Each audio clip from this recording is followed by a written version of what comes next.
guys, look at those little ones. They were so cute. So cute. Hello, little one. Hello, little one. Oh, so cute. It's such a nice weather today. We haven't been out for a stroll, but we went shopping, and so they were sleeping in the car. I got some groceries. And here's the Happy Feet guy, who they decided to move the carpet from this silver thingy. This silver thing is to isolate us from the cold. Like in the summer you don't need it, but in the winter it's really good because between you can feel the wind, because underneath is just wood and dirt. So yeah, so it helps. So we put the futons we sleep on, like those guys, we put them on the top of the carpet. Oh no, I don't think so. We don't want to do that. We want it in one piece, please. Where's Bingo? There's Bingo. Let's go get Bingo. You took your socks off, huh? It's a nice day, guys. It's like 21 degrees probably outside, and it's just... Anyways, so I just wanted to cover today. Yes, my sweet boy. So the last six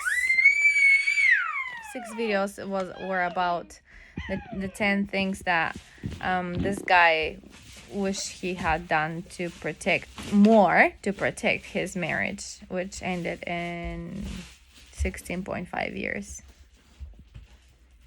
Interesting. Yeah, so to review, the first 6 were live more, work out more, speak her love language more present, put my darn phone down, laugh more, talk more. And today's 7. I'm gonna just cover 7, 8, 9, and 10 because I want to be done with this. 7 is planned more. It says, I took notes, he had big unrealistic dreams and goals, when he should have asked her, his wife, what her goals were, and she would have been happy with a simple life and more time with him instead. He says, I wish we'd talked more about our goals and planned together more. That would help us grow together, not apart. Oh, I'm gonna say it again. What a jerk. Because those who stay with their wives still and make it the first 20 years successfully are people who had planned things together. I'll tell you guys one thing. The biggest mistake in my life. I left Hawaii pregnant with my first one and left to come into a country that I don't know much about. Anything. Here's my baby singer. And without him, he had another spring term to finish before coming back, just on the right time, about when my first baby was born. Don't do that ever. Don't do that without a plan, just following his parents, living in their house without him. Very, very, very huge big red flag right there.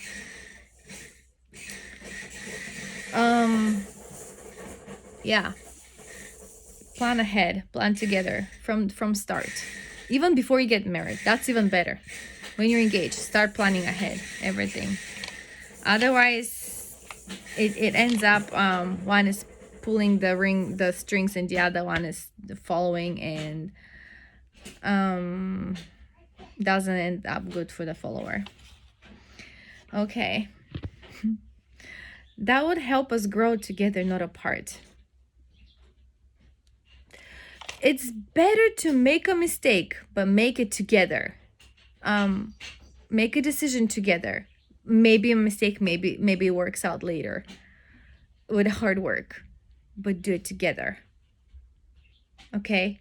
Not just one makes one right decision and it works out for him perfectly. Everything is roses and wonderful, and then the other's like, what? What's going on, huh? What? When did I say yes to that? Who asked me even if it's okay? If it's part of what I wanted in my life? Gosh, don't even. Anyways, number 8. Prayed more. As a man of faith, I wish I'd taken my role as a patriarch more seriously. Did I read the scriptures daily and say my prayers 3 times a day for 17 years? No. Would that help me the marriage? Yes. Okay, man of faith. I'm not gonna say much about that topic because if I do, that means I judge, and I don't judge people. The relationship an individual has with God is their own personal thing. Can I do better? Of course I can. Can I be more faithful and more prayerful? And I try. I really try every day. I try, even with the reality around me. I try. So what he said, probably he could do better, and probably he will do better with his next companion if he found one already or not. I don't know, but I think it's an individual thing. I cannot expect.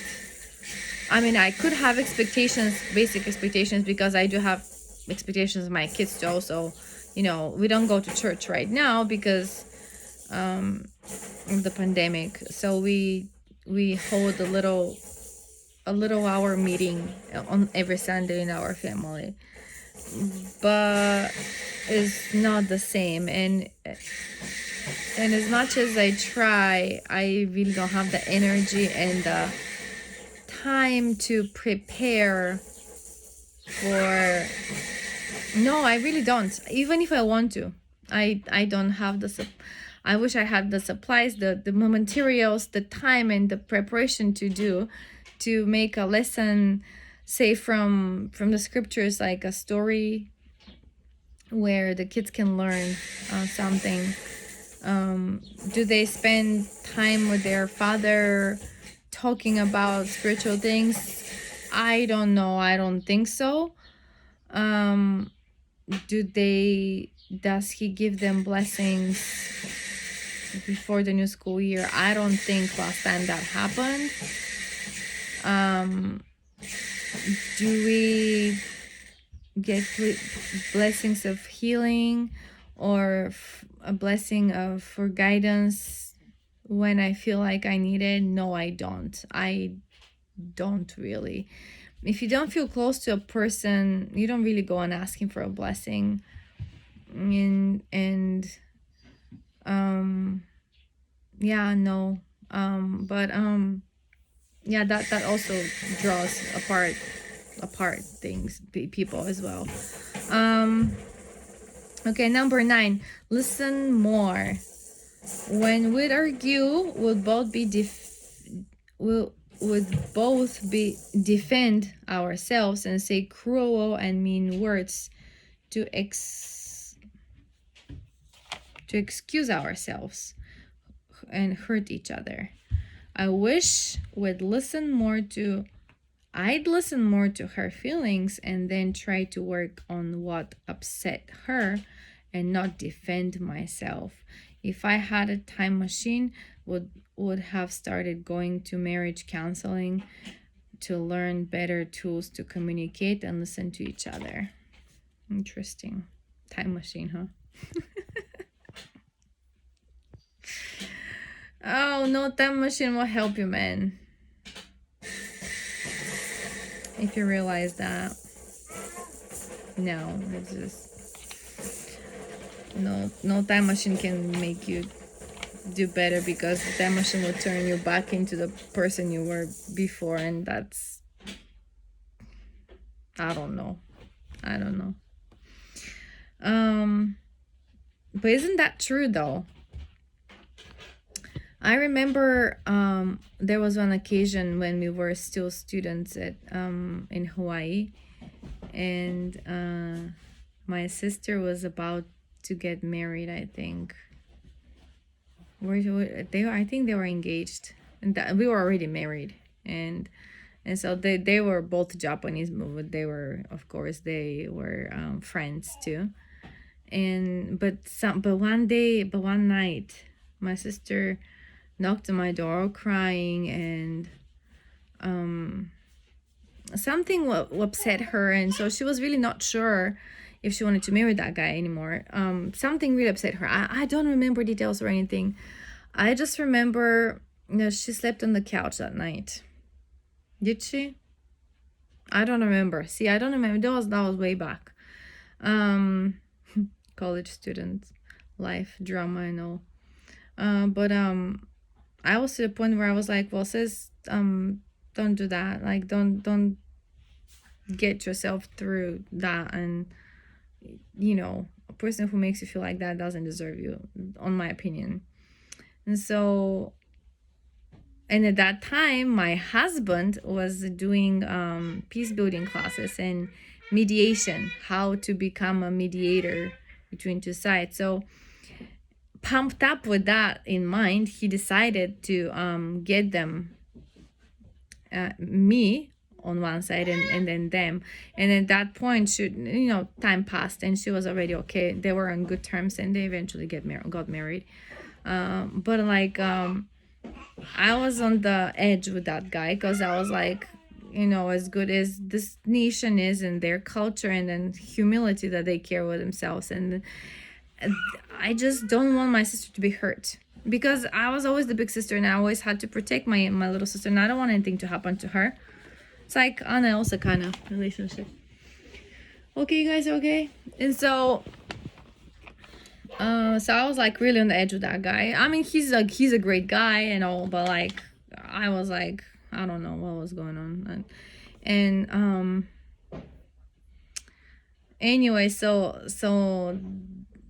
my husband decides to stand there and mediate between us, between me and my sister and her fiance. And I was like, he didn't say it, I'm gonna start doing that. He didn't declare anything, but I knew what was going on, because I knew what he was going through, what classes he was taking and stuff, and what would he be talking at home about. And I visited some of his classes, because I believe I was done with school already. I was done in 2008, and he was done in 2010, something like that. So I had to stay for 1 year with OPT visa, work.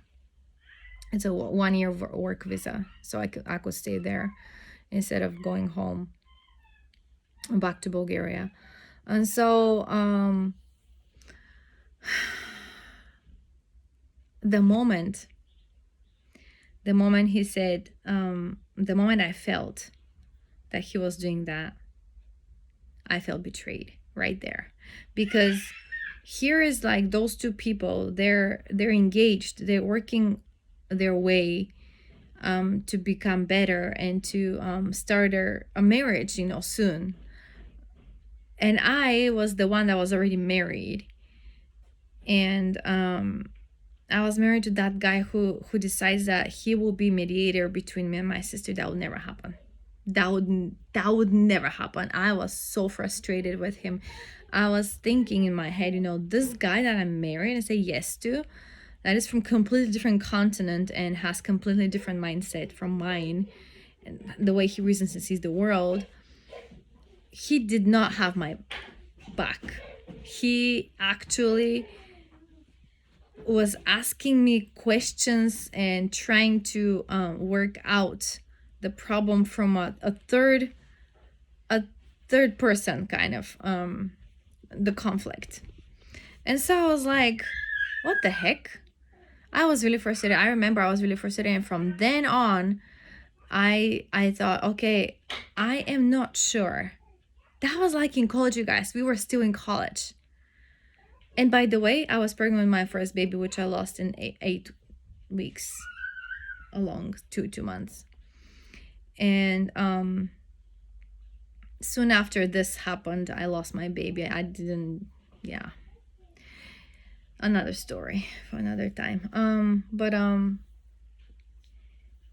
yeah, I don't know if that stress from that experience affected the pregnancy. I don't know, but whatever happened. It's in the past. But I thought, I'm not sure if that guy would have my back, like, for anything. And so you want to be a mediator, you want to work out problems with people. Great, go do that. People pay you to work out problems instead of going to courts and things like that. That's great. You can make great mediator somewhere else, not at home. And so for me, it was always amazing how you could be a mediator, you could try to be, you could go to courses and take classes and practice and stuff, and yet you could stink so bad in your own house about the same kind of thing, same sort of thing. So okay, let me check on the babies because I'm not sure. Okay, what are they up to? Mischief, of course. What are you guys doing? What are you guys taking games and stuff? Just be careful there, Kalea, be careful. And so wait, is that my candles? Did you guys take my candles out? You don't need the candles. Hold on. You can have that old phone. But the candles stay with mommy. Okay. Anyway, so yeah, yeah, that was not a good experience, and ever since then I'm like, yeah, I don't, in any situation, I don't know if I can ever feel like, okay, this guy's on the same page with me, or like we stand for something together. Not really. So marriage counseling, I have a friend here who she suggested that it's a good idea to do if it's, but here is Japan, right? I first of all never trust sitting down with somebody Japanese to mediate or to give us counseling or to guide us through the marriage. I don't believe I would ever trust a person like that. Just like probably he wouldn't do it if we were in Bulgaria and a Bulgarian counselor sits us down. I don't think so. Yeah, you see where the root is. It's like deep down. I like when he says, I wish I'd listen more to her feelings and then try to work on that, what upsets her, and not defend myself. I'll have to say, at the beginning when we were having fights and conflicts and disagreements and different points and things like that, he would try. I'll even that he was trying. He was like, okay, tell me what I need to work on. And the more he feels comfortable living here in this country, which is his country, and feeling comfortable with his life here, establishing himself, rooting himself down, making connections with people, opening his own businesses, the more he started doing that, the more arrogant and rude and cold he started to become, and to tell me to suck it up already, to like all kinds of things. And so defending himself, or how do you say it? It's like, instead of reasoning, instead of finding the root of the problem, we're to the point where we don't even want to listen about it. Like, the problem is always there. The problem is always the same, and nobody's doing anything about it. So we don't want to talk about it. So it's just life goes on. That's how it is. Okay, and number 10, it says more aware. That guy here says, I obviously was oblivious to her unhappiness if I was blindsided by getting serve divorce papers at work. I wish I'd taken more time to ask her if she was happy and what I could do better as a husband and father.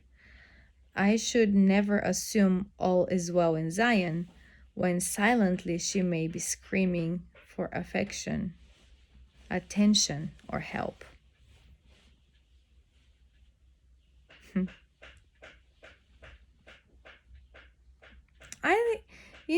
He's a jerk, all right, but like at least he realized it, even if it's too late, even if the marriage is already done and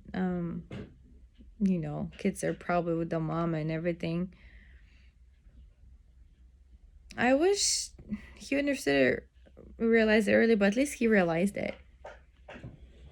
All is well on the surface, and then you guys, I was always thinking, I don't know, other presidents of the United States looked like Michelle Obama, for example. She's like such a cheerful person and so great. And even with Bill Clinton, I remember, even with Bill Clinton, his wife was like strong and running for, she was running for president too and stuff like that. They kind of, they had, oh gosh, this little boy got the whole shelf out. They, husband and wife, they just, hold hands, or like they'll smile at each other and like communicate on the way to somewhere. But with the last president, it was really strange. Like I felt, I pick up on them because, it was really obvious that they were not really okay. I don't think they're okay in their relationship. Or is it like a show? They're putting up a show like, oh, I can kind of stand you, kind of like his wife really like behind, or like doesn't even like there is a lot of distance between them when they walk, like no holding hands, no smiling at each other. I don't know. Maybe it's just me. I don't know. Maybe they're fine. But like I feel like, what? It's like it makes me feel like, was she screaming inside too? Like she had to put up with all that presidential stuff, and I don't know. But it just made me think of them. Like I don't remember President Trump's wife being happy or smiling, or she would probably put up a smile for the, for the cameras and the media, but like I don't is she okay? Is she happy?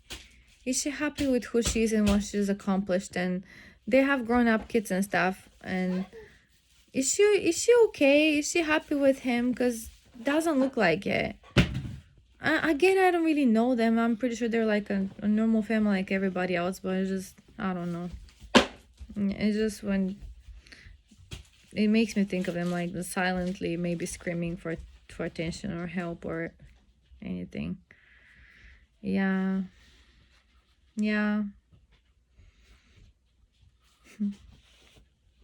Assume everything is well inside. Like it's really amazing how guys usually have no clue what's inside of the head of their wives. It's like, they probably do, but they don't want to hear about it because they hear it over and over and over again, and at some point they get tired of it. And I get it. It's just, for me, my pure intention is if everything's okay at home at this moment, or within the week, coming up week and stuff like that. And I just feel like, is everything okay? Do I have enough groceries? Do I have enough diapers in the house? Are the babies okay? Are the other three well attended? Are they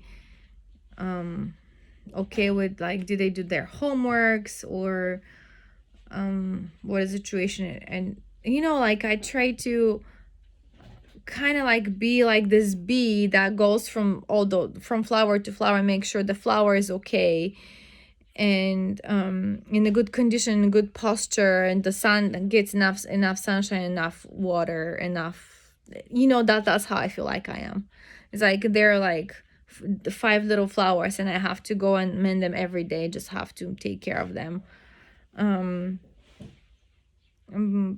So that's what's in my head usually, and like things for the house, and how in the world am I supposed to, even with all that going on, how can I possibly somehow find and make an income so I can be more helpful for my family, because it's really uphill with just one person working, and I feel awful about that.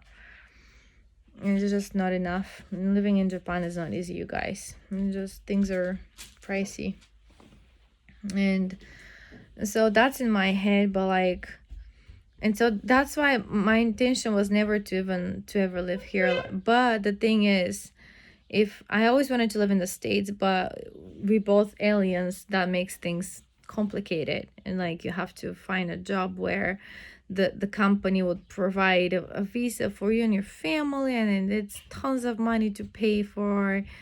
And the university that he wants to work for, we attended, he wants to work for, they probably wouldn't do that.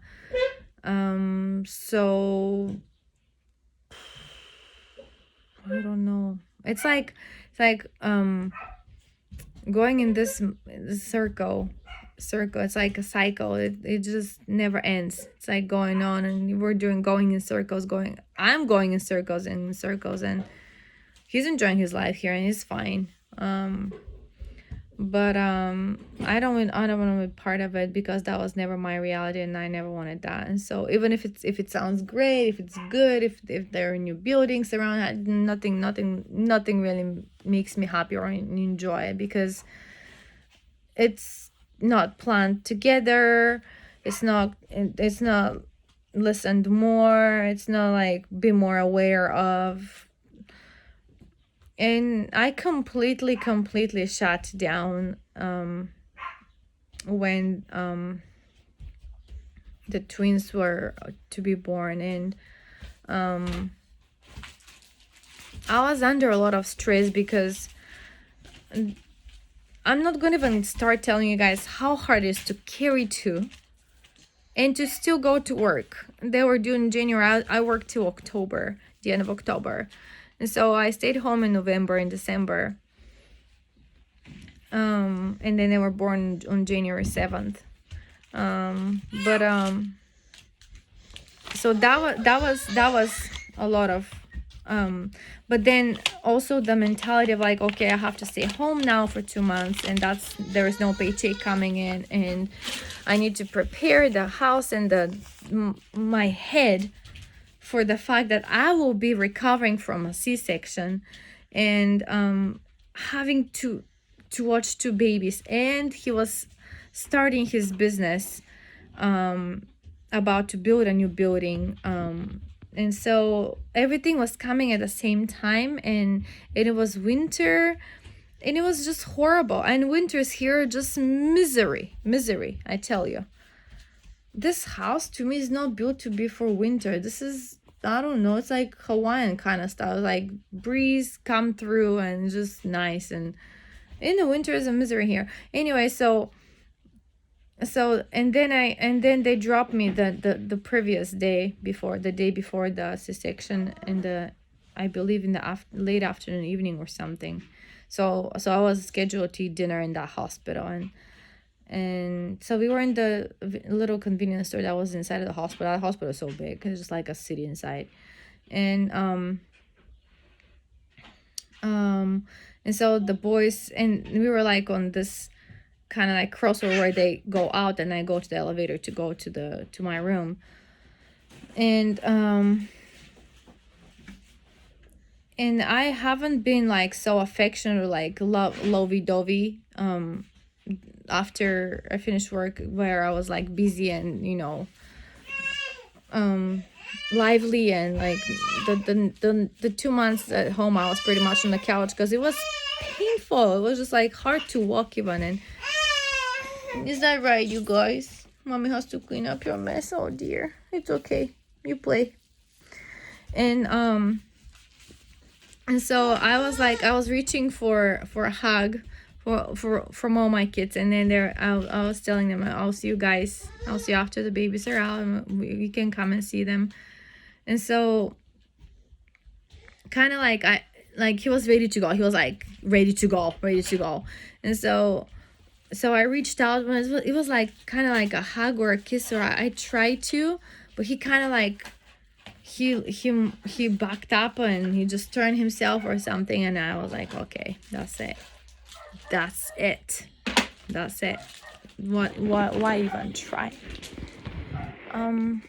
So yeah,